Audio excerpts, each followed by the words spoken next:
नमस्कार दोस्तों, आज मैं लेके आया हूँ आपके लिए वायरिंग से संबंधित कुछ महत्वपूर्ण प्रश्न जो हर कंपटीशन एग्जाम में आते हैं। DRDO एग्जाम ले लो, दिल्ली मेट्रो वाला, DMRC वाला ले लो, इंस्ट्रक्टर भी कोई सी भर्ती इंस्ट्रक्टर वाला ले लो, या फिर ITI का कंपटीशन एग्जाम ले लो। तो इनमें जो महत्वपूर्ण प्रश्न आने वाले होते हैं विद्युत वायरिंग से संबंधित, वो मैं आपको बता रहा हूँ। तो मैं आपको हेडिंग ये बता देता हूँ एक बार, किससे संबंधित क्वेश्चन है। विद्युत वायरिंग, विद्युत वायरिंग से संबंधित पहला क्वेश्चन है कि light and fan, light and fan के उप परिपथ हैं।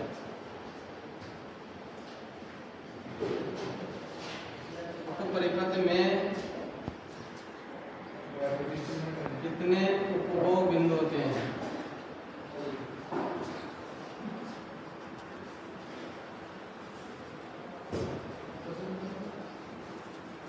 आपका आंसर क्या होगा? 10। लाइट एंड फैन का मतलब आप समझ गए कि जिस बोर्ड के अंदर आप जैसे ट्यूबलाइट को जोड़ लो, पंखे को जोड़ लो, जो कम वाट के होते हैं वो होते हैं लाइट एंड फैन में। अब उपभोग बिंदु का मतलब होता है कि ये स्विच है 1, ये स्विच है 2, इस स्विच से मान लो ट्यूबलाइट चल रही है, इस स्विच से दूसरी ट्यूबलाइट चल रही है, इस स्विच से आपकी पंखा चल रहा है। तो ये कितने उपभोग बिंदु हो गए? 1, 2, 3। तो इस बोर्ड के अंदर कुल मिला के 10 बिंदु होंगे, यानी कि 10 पॉइंट होंगे। इन्हीं को बोलते हैं उपभोग बिंदु। प्रश्न नंबर 2 आता है, एक तो होता है लाइट एंड फैन और एक होता है पावर वाला। दूसरा प्रश्न आता है कि पावर के परिपथ में कितने उपभोग बिंदु होते हैं? इसका आंसर हो जाएगा 2।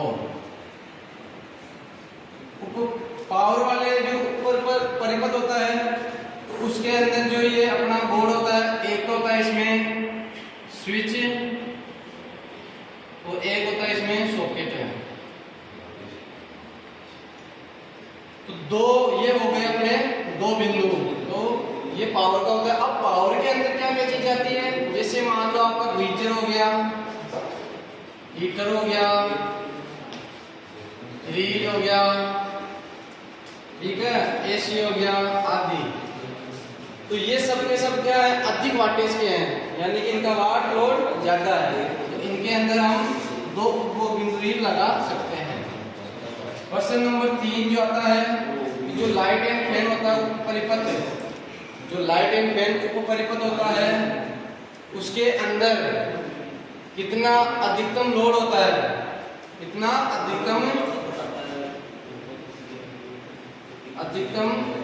लोड होता है? तो कितना होना चाहिए? 800 वाट।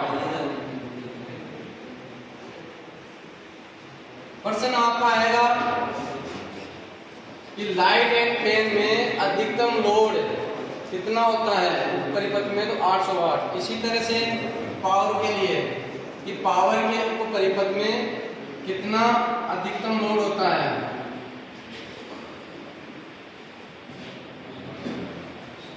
तो आपको पता होना चाहिए 3000 वाट। 4 प्रश्न मैंने करा दिए हैं। नेक्स्ट प्रश्न देखो, स्क्रीनशॉट ले लेना। ओके,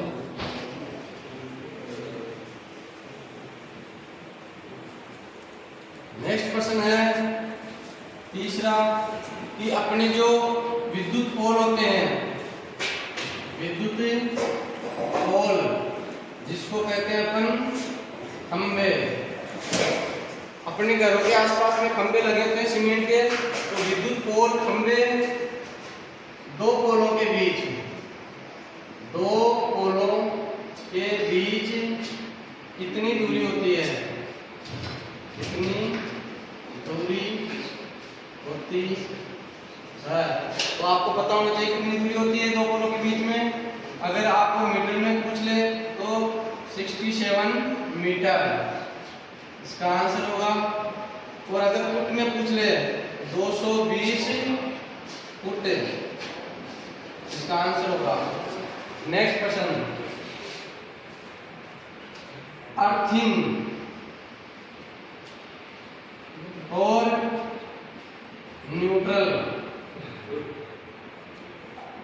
के लिए वायर रिंग का कलर कोड क्या होता है? कलर कोड क्या होता है? तो आपको पता होना चाहिए अर्थिंग के लिए तो जो कलर कोड होता है वो ग्रीन होता है,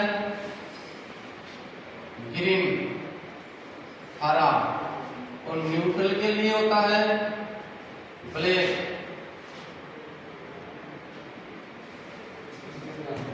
काला। ये आपका आंसर हो जाएगा। अर्थिंग के लिए जो इंसुलेशन वायर का काम में लेंगे अपन हरा होता है और ब्लैक काला होता है। नेक्स्ट क्वेश्चन स्क्रीनशॉट ले सकते हैं आप, स्क्रीनशॉट ले लो और ये अपनी कॉपी में नोट कर लेना। ये बहुत महत्वपूर्ण क्वेश्चन बता रहा हूँ जो आपके रेलवे एएलपी लोको पायलट में आने की संभावना है, आईटीआई इंस्पेक्टर भर्ती में आने की संभावना है। नेक्स्ट क्वेश्चन है कि परस से पंखे की ब्लेड की ऊंचाई कितनी रखनी चाहिए? कितनी होती है? जो आप पंखा लगाते हो तो पंखे की ब्लेड और परत से कितनी ऊंचाई पे होना चाहिए? तो आपका उत्तर होना चाहिए 2.4 मीटर या 3 मीटर तक हो सकता है। तक मतलब जो परत से अपना और अपना पंखा है उसकी बीच की जो दूरी होगी, ऊंचाई होगी, वो कितनी होनी चाहिए? 2.4 मीटर या 3 मीटर तक होनी चाहिए। नेक्स्ट क्वेश्चन, जो अपना परिपथ होता है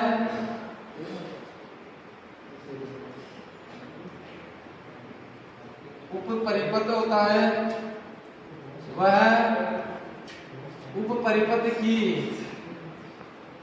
ऊंचाई परस से कितनी होनी चाहिए?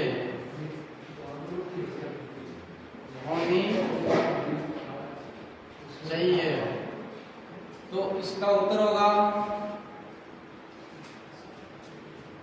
1.3 मीटर।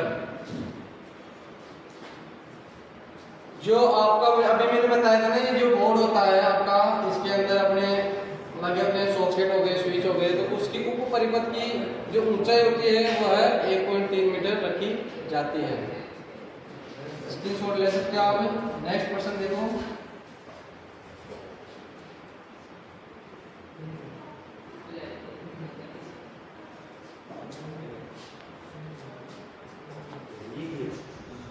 जो घरों के अंदर सिंगल पेज आता है, कि वोल्टेज रेटिंग क्या होनी चाहिए? क्या होती है? तो इसका आंसर आपको पता नहीं है, मैं बता देता हूं। इसका आंसर होगा 240 वोल्ट। ये आईई नियमों के अनुसार है, इंडियन इलेक्ट्रिकल नियम के अनुसार है। ये आपका ऑप्शन सही होगा, 240 वोल्ट याद रखना है आपको। 8वां है कि जो 3 फेज होता है, 3 फेज में वायरिंग का कलर कोड क्या होता है? क्या होता है? तो आपको पता होना चाहिए। इसका आंसर है RYB, R यानी रेड, Y यानी येलो, B यानी ब्लू। तो ये इसका आंसर होगा। नेक्स्ट क्वेश्चन देखो,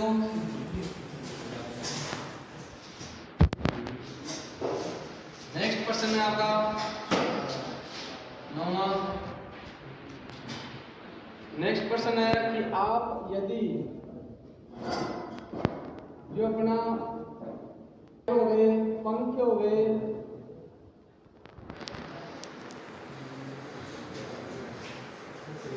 उपकरण जैसे पंखे, ट्यूबलाइट आदि की फर्श से ऊंचाई कितनी होती है? तो कितनी होती है? इसका आंसर होगा 2.3 मीटर, लगभग 2.5 मीटर के आसपास होती है। नेक्स्ट क्वेश्चन और लास्ट क्वेश्चन, जो ट्रांसफॉर्मर होते हैं, ट्रांसफॉर्मर होते हैं या बड़ी मशीनें होती है,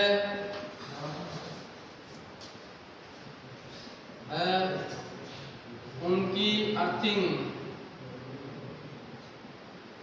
कैसी होती है?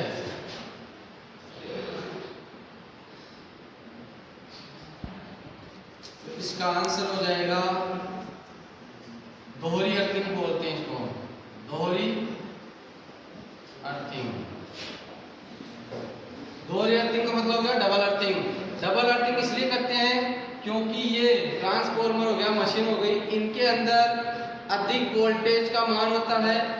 तो दुर्घटना से बचने के लिए, मान आने से बचने के लिए हम इसकी दोहरी अर्थिंग करते हैं कि जब भी मान लो शॉर्ट सर्किट हो जाता है और वोल्टेज आ जाते हैं, उस स्थिति में डबल अर्थिंग की वजह से दुर्घटना घटित नहीं होगी। तो दोस्तों आज का वीडियो बस इतना ही है, वीडियो ज़्यादा लंबा हो जाएगा, इसलिए मैं आज की क्लास यहीं पे स्टॉपेज कर रहा हूँ। अगर हमारा वीडियो आपको अच्छा लगा हो तो हमारे YouTube channel ITI modern technology को लाइक करें, सब्सक्राइब करें और अपने दोस्तों को शेयर करना ना भूलें। धन्यवाद दोस्तों।